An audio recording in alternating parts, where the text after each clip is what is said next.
नमस्कार. NCISMच्या द्रव्यगुण paper 1च्या syllabus कॉपीनुसार विपाक या टॉपिकवर 6 मार्कांचं weightage दिलेलं आहे. तर त्यावर MCQ व SAQ अशा 2 प्रकारचे प्रश्न येऊ शकतात. तर इथे तुम्ही पाहू शकता की विपाकाची व्याख्या, लक्षण, त्यानंतर त्रिविध विपाक आणि त्याचं महत्त्व हे सर्व मस्ट टू नोचे पॉईंट्स आहेत. तर त्याच्या नोट्स आज आपण पाहूया. तर इथे पाहू शकता तुम्ही की मी विपाकच्या नोट्स तुम्हाला 1 पेजमध्ये दिलेले आहेत. तर तुम्हाला समजण्यासाठी आपण ते झूम करून डिटेलमध्ये पाहणार आहोत क्लिअर दिसण्यासाठी. तर सुरुवातीला विपाकाची निरुक्ती पाहूयात. विशेषो पाक विपाकः. पाक म्हणजे पचन.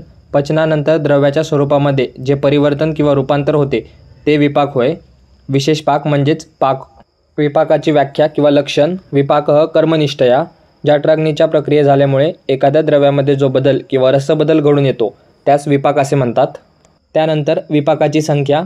काही आचार्यांनी द्विविध विपाकवाद सांगितला आहे व काहींनी त्रिविध विपाकवाद सांगितला आहे. त्यामध्ये सुश्रुत व नागार्जुनांनी द्विविध विपाकवाद सांगितला आहे. म्हणजे त्यांनी 2 विपाकाचे वर्णन केले, गुरु आणि लघु. त्यांनाच त्यांनी मधुर व कटू असे म्हणले आहे. त्यानंतर त्रिविध विपाकवाद.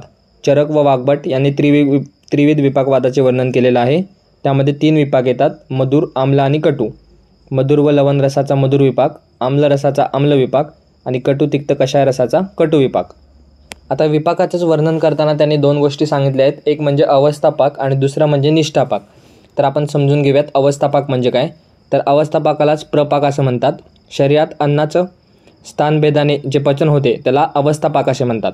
आमाशयाचा पूर्वभाग मधुर अवस्थापाक, आमाशयाच्या अधोभागी आम्लपाक आणि पक्वाशयात कटू अवस्थापाक. अन्नपचन प्रक्रियेत अन्नाला क्रमाने मधुर, आम्ल व कटू या 3 अवस्था प्राप्त होतात. तेच अवस्थापाक असं म्हणतात. तात्पुरता व बदलणारा असतो. अवस्थापाक हा तात्पुरता असतो व तो बदलणारा असतो आणि स्थिती सारखी बदलत असते. शेवटी तो टिकाऊ स्वरूपाचा पाक बनतो, त्यालाच आपण निष्ठापाक असे म्हणतो. आणि रसांचा अंतिम परिणाम म्हणजे निष्ठापाक आहे. सारकिट्ट विभाजनाच्या वेळी तो उत्पन्न होतो. तर अशा प्रकारे अवस्थापाक व निष्ठापाक हे 2 प्रकार पाहिले. त्यानंतरचा एक पॉईंट असा की विपाकाचे तारतम्य. कोणत्या रसाचा कोणता विपाक होतो हे निश्चित झाले म्हणजे रसाप्रमाणे विपाकामध्येही तरतमभाव आढळतो. जसं की मधुरचा मधुर विपाक. त्यानंतर कटू विपाकात कषाय श्रेष्ठ, कटू मध्यम आणि तिक्त कनिष्ठ. ह्याला विपाकाचे तारतम्य म्हणतात. आणि विपाकाचं ज्ञान हे आपल्याला जठराग्नीद्वारे पचन झाल्यानंतरच होते. अनुमानाने करावे लागते. उदाहरणार्थ पिप्पलीचा कटू रस, परंतु विपाक हा मधुर असतो. कोणत्याही रसाचा विपाक हा त्याच्या कार्यावरून जाणावा. आता नेक्स्ट पॉईंट आहे रस आणि विपाक यातील फरक. रस हा आस्वाद्य असतो आणि विपाक हा परिणाम लक्षण आहे.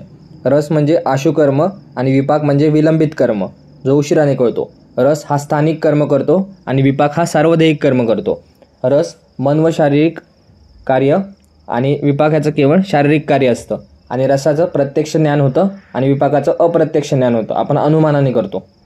त्यानंतर जर पेपरला कोणताही विपाक पडला SAQला तर सुरुवातीला त्याचं महाभूत अधिक्य लिहायचं. त्यानंतर त्याचे गुण, महाभूतानुसार आपण गुण लिहू शकतो थोडेफार. त्यानंतर त्याचा वीर्य काय आहे, रस कोणता आहे, दोषावर काय कार्य करतं, धातूंवर काय कार्य करतं, मलमूत्र स्वेद ह्यावर कार्य, त्याचे मेन कर्म आणि मग त्याचे एक्झाम्पल्स. हा एक फॉर्मॅट आहे कोणताही विपाक लिहिण्याचा. तर या नोट्समध्ये फक्त तुम्हाला एक्झाम्पल्स दिसणार नाहीत, तर ते तुम्ही बुकमधनं एकदा वाचून घ्या की कोणत्या विपाकाचं काय एक्झाम्पल आहे, कोणाचं काय अपवाद आहे, ते तुम्ही एकदा बुकमधनं वाचून घ्या. तर अशा प्रकारे आपल्या विपाकच्या नोट्स इथेच संपतात. व्हिडिओ आवडले असल्यास चॅनलला सबस्क्राईब करा, व्हिडिओला लाईक करा. भेटूया एका नवीन व्हिडिओमध्ये नवीन टॉपिकसोबत. धन्यवाद. व तसेच आपल्या चॅनलवर विविध विषयाच्या प्लेलिस्ट अवेलेबल आहेत, तर त्या तुम्ही पाहू शकता जेणेकरून तुम्हाला लगेच तुम्हाला जो हवा आहे तो टॉपिक भेटून जाईल. So guys, subscribe Ayurveda Essence for more such videos. You will get all handwritten notes here.